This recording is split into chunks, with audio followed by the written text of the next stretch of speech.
Welcome back to the Color Me Japan channel. I'm your host, Robert Kelly, and today we're going to talk about what you see on the screen, cherry blossoms or Hanami. Hanami is a very, very serious thing in Japan. And it's basically, Hana means flower, and mi or miru means to watch.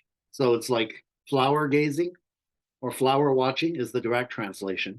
But it's not any old flower, it is the cherry blossom. The Japanese love cherry blossoms. And most of you that are watching this channel right now probably know that, and that's why you're watching.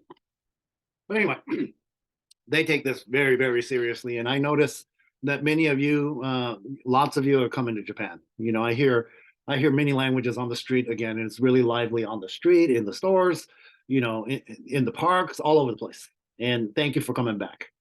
And a lot of you are posting Instagrams of beautiful flowers, you know, cherry blossoms and so on. And you're asking a lot of good questions. So I'd like to cover some of them. But one of the things that many of you find amazing is how serious Japanese take this cherry blossom watching or hanami. So this is a typical way that Japanese watch cherry blossoms. You'll notice there's a park here, and in the park there's a lot of cherry blossoms, and everybody's got picnic sheets all over the place, and there's hardly any free space. And people, in order to get these spaces, somebody, the youngest one in the group, probably was there since 4 in the morning to grab that space, right? And the older folks come in later and they bring the food and the drinks. And this goes on typically on into the evening. Uh, Very serious ordeal. Every company that I've been to has done it. You know, everybody has to go, when are we going to do our hanami? And hanami is generally, you only have like a 10-day window because cherry blossoms, when they bloom, it's usually in late March.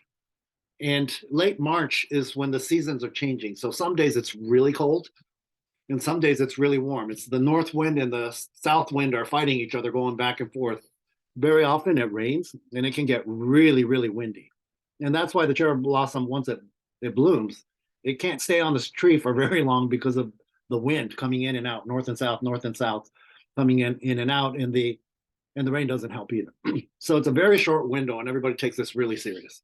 So every company, you know, they got their picnic sheets out there, and the youngest ones have to grab this. They stay up all night to grab the best spots, and generally in the evening they just drink away. And for some reason, when you're drinking out there under the cherry blossoms, and you have these petals falling down like snow, you know, it's really, really beautiful, and it feels almost like you're in heaven, you know.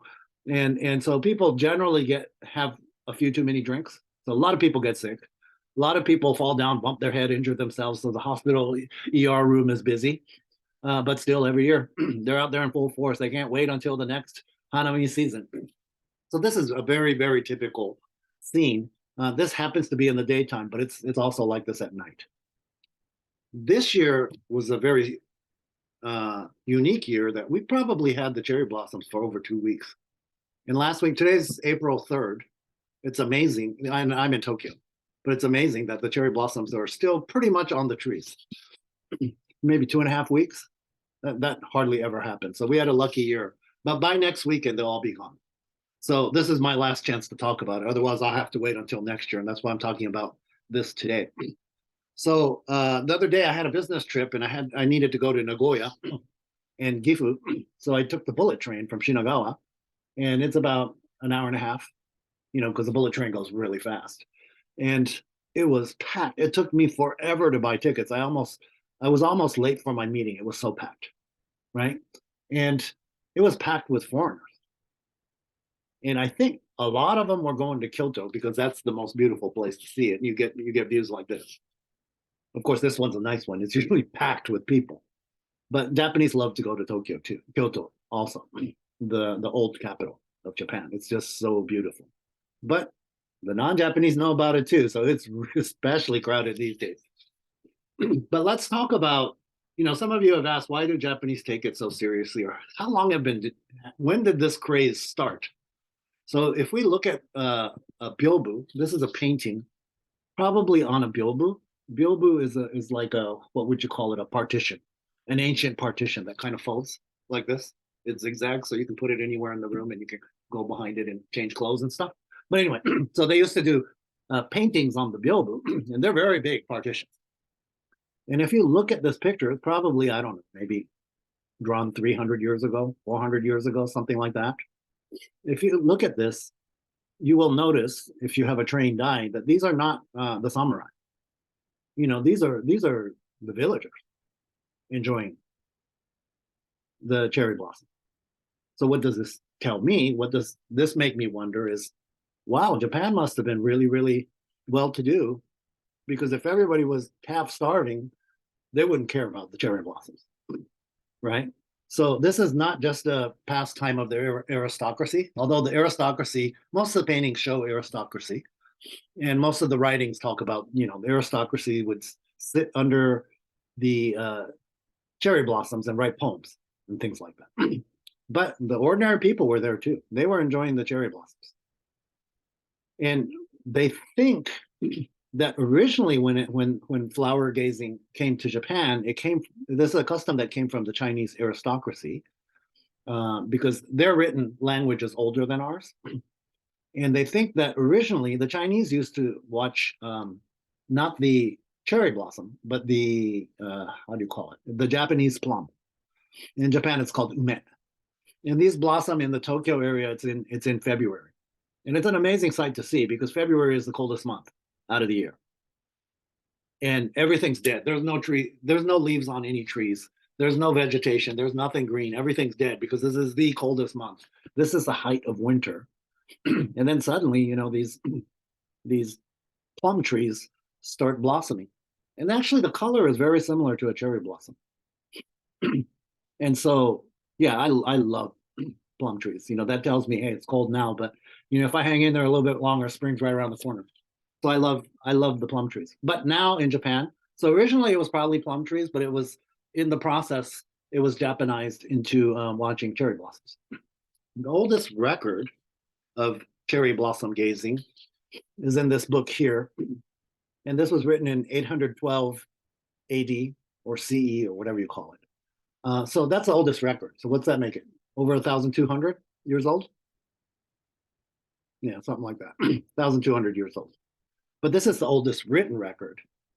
So this was probably going on, a few hundred years before that. So who knows how long the Japanese have been watching cherry blossoms, and they take it really seriously. A lot of people, well, many of you probably have seen the movie Last Samurai. I don't know if I should leave that big photo up there. But in that, there's a reference to cherry blossoms, and the samurai compares life itself with the cherry blossom. Because the cherry blossom blooms, it's beautiful, it's precious, but in only 10 days or so, it's gone, and it falls back to earth as if it was never there in the first place. So most Japanese have a sense, because so many poems have been written about this, have a sense that the cherry blossom represents life. So a lot of people, when they're getting older and they're more sentimental, they're talking about, I'm so glad I lived to see another cherry blossom season. I wonder if I'll be here for the next one. I hope so. And they're in glee. They're in ecstasy when they see the cherry blossom. They feel so, so lucky to be able to see it. Another piece of sentimental value is that the Japanese fiscal year starts in April and it ends in March. And March to April, right around there, is when the cherry blossoms comes. And that means schools start in April, and graduation ceremonies are at the end of March. So graduation ceremony, for example, high school graduation ceremony, it's always cherry blossom season. So all the songs and all the memories and everything are associated with cherry blossoms. So I noticed that many people in the US and around the world are interested in Japanese music for some reason. And you'll find, if you look at music written for younger people, around sentimental music, there's very often a reference to graduation and cherry blossoms. So, maybe we have 1 or 2 more days left of cherry blossoms in Tokyo. Probably Hokkaido's, there's probably a couple more weeks. But if any of you are interested, maybe you come to Japan and you fly up to Hokkaido and you can still catch the cherry blossom season. Thank you for watching the channel. See you next time. Bye-bye.